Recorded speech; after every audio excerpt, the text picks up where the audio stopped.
Hello guys, bersama saya lagi dalam Alright Napa Channel. Isu air yang sudah berlarutan di negeri yang dipimpin oleh kerajaan PAS ini semakin meresahkan. Ya, apabila kalau seperti mana kita tahu hanya berbaki beberapa hari lagi ya untuk sambutan Aidilfitri. Namun kegagalan mereka untuk menyelesaikan isu air ini khususnya di negeri Kelantan ya, yang sudah memerintah ya, kerajaan PAS di Kelantan ini sudah memerintah lebih 30 tahun sahabat semua. Tapi masalah air ini, masalah bekalan air bersih ini pun tidak dapat diselesaikan.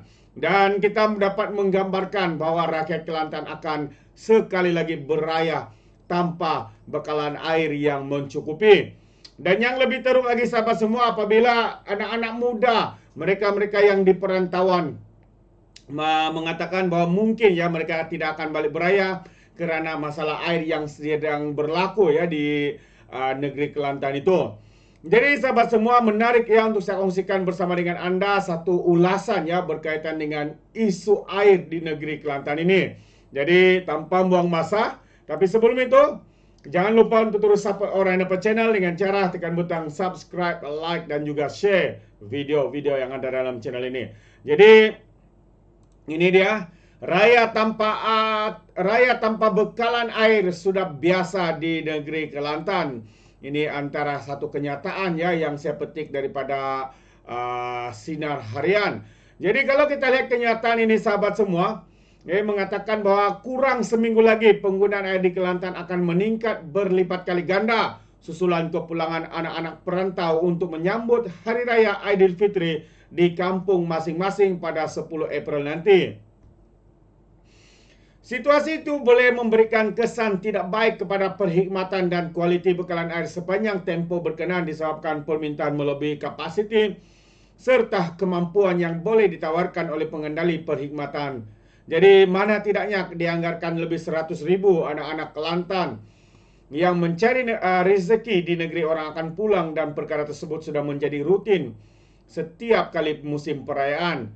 Melihat kepada jumlah tersebut ditambah pula dengan penduduk yang sedia ada, dan situasi ini pastinya memberi tekanan kepada kerajaan negeri dalam menyelesaikan masalah air.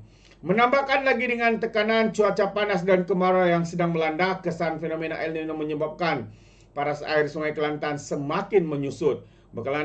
Gangguan bekalan air bukanlah perkara baru, malah sudah menjadi duri dalam daging buat seluruh rakyat Kelantan apabila isu ini sudah berlarutan lebih 20 tahun yang lalu. Masalah air di Kelantan ini seolah-olah tidak boleh dikawal, dibawa bincang apabila ada segelintir anak-anak perantau yang mengeluarkan ugutan tidak mau pulang beraya di kampung jika isu ini terus berlarutan. Perkara itu didedahkan sendiri oleh pengurusi Persatuan Warisan Anak Krai Hamidi Hamzah yang memberitahunya mereka sudah hilang sabar selepas menerima ugutan daripada anak-anak di perantauan yang enggan pulang beraya di kampung Kemubu, Kuala Krai jika masalah air di kawasan tersebut juga gagal diselesaikan. Selain itu, penduduk kampung Kemubu, Kuala Krai, Aziz Ibrahim turut mendedahkan pada cuti tahun baru Cina baru-baru ini anak-anak dan cucu-cucunya terpaksa lari ke lokasi lain karena masalah air. Kepulangan yang sepatutnya menjadi kegembiraan bertukar kepada kabar duka dan kedatangan Syawal tidak lama lagi pasti membuatkan Aziz pening memikirkan ikhtiar supaya masalah air dapat diselesaikan sebelum menyambut kepulangan anak-anak serta cucu. Kerajaan negeri menerusi Esko Jawatan Kuasa Kerja Raya Infrastruktur Air dan Pembangunan Luar Bandar Kelantan, yaitu Datuk Dr. Izani Husin menegaskan masalah air yang membelenggu negeri ini lebih 20 tahun lalu akan selesai sepenuhnya 3 tahun lagi, yaitu pada tahun 2027.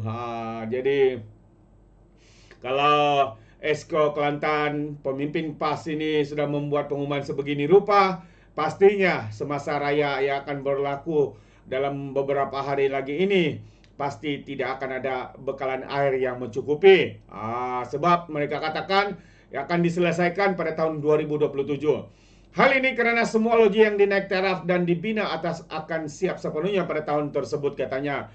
Situasi itu menyaksikan Kelantan akan mempunyai bekalan air pada tahun 2028 sekaligus mampu menyelesaikan masalah yang sudah berlarutan lebih 20 tahun lalu.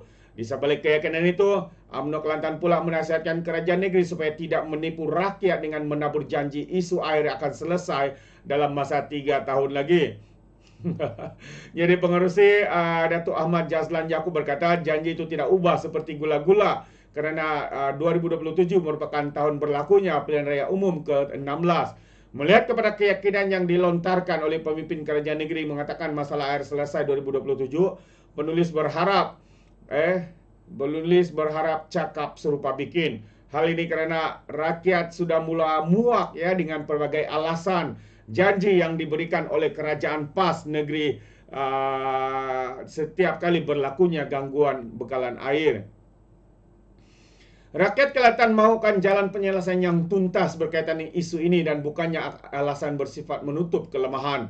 Ingatlah, air merupakan satu keperluan asas utama kepada penduduk. Walaupun kerajaan negeri PAS beranggapan rakyat Kelantan pandai berdikari dengan menggali telaga bagi mendapatkan sumber, namun mereka tidak boleh lepas tangan dalam isu tersebut.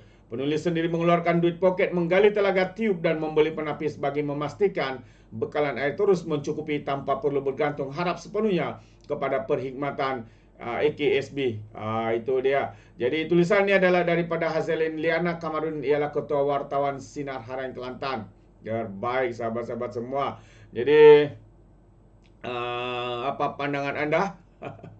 Sudah lebih 20 tahun katanya, sedangkan mereka sudah memerintah 33 tahun kalau saya tak silap sahabat-sahabat semua. Ya, tapi sehingga ke hari ini isu dan masalah air ini tidak mampu lagi diselesaikan oleh kerajaan PAS yang memimpin di negeri Kelantan ini sahabat-sahabat semua. Jadi nyata dan jelas bahawa ini adalah kegagalan terbesar kerajaan PAS, kerajaan Kelantan di bawah pentadbiran oleh pemimpin-pemimpin daripada parti PAS ini gagal melaksanakan tanggungjawab mereka untuk rakyat. Alright, so sebelum saya akhiri, sekali lagi Datuk Seri Anwar Ibrahim yang prihatin kepada negeri-negeri pembangkang di bawah pimpinan Perikatan Nasional ini juga prihatin ya dengan pembangunan negeri-negeri tersebut. Itu antara kenyataan ya terkini daripada Perdana Menteri kita Datuk Seri Anwar Ibrahim ya, prihatin terhadap pembangunan yang dikuasai negeri yang dikuasai Perikatan Nasional, telah menghadiri taklimat pembangunan Perlis ketika mengadakan lawatan kerja ke negeri tersebut bagi meninjau pembangunan Perlis. Beliau yang tiba pada jam 3 petang tadi menghadiri taklimat pembangunan Perlis bersama dengan Menteri Besar Muhammad Sukri Ramli di Kompleks Dewan Undangan Negeri Perlis. Turut hadir ialah Majlis Mesyuarat Kerajaan Negeri, Esko, Mufti Perlis, Datuk Muhammad Asri Zainul Abidin dan barisan pentadbiran kanan negeri. Dalam pertemuan lebih 1 jam itu, Anwar diberikan taklimat berkaitan dengan projek pembangunan persekutuan yang sedang dilaksanakan di seluruh negeri. Perdana Menteri kemudiannya mengadakan tinjauan mesra di Bazar Ramadan Persiaran Wawasan sebelum hadir ke satu majlis berbuka puasa Madani di Masjid Nurul Huda, Felda, Cupang di negeri Perlis berkenaan. Jadi itu dia sahabat semua, ya, bagaimana hari ini keprihatinan Perdana Menteri kita Datuk Seri Anwar Ibrahim yang sentiasa ya melihat pembangunan keperluan di negeri-negeri yang dipimpin ataupun ditadbir oleh parti PAS yang kita lihat begitu yang kita lihat begitu meletakkan ya ataupun meminta apapun ya bantuan daripada kerajaan persekutuan untuk melaksanakan pembangunan, bantuan dari segi kewangan, mungkin bantuan untuk bayar gaji, penjawat-penjawat awam di negeri-negeri tersebut dan sebagainya. Ya, itu antara perkara yang kita selalu dengar juga. Jadi, sahabat semua, sampai di sini saja. Mungkin anda mau berikan sebarang komen, pandangan, anda boleh berikan di dalam ruangan komen. Jadi terima kasih. Izinkan saya untuk mengundurkan diri dan seperti biasa, peribahasa mengatakan tak papankan kap 2 ton keinginan. Dalam bahasa Melayanya, tepuk dada, tanya selera. Sekian saja daripada Orang Dapat Channel. Saya kita berjumpa lagi. Bye-bye.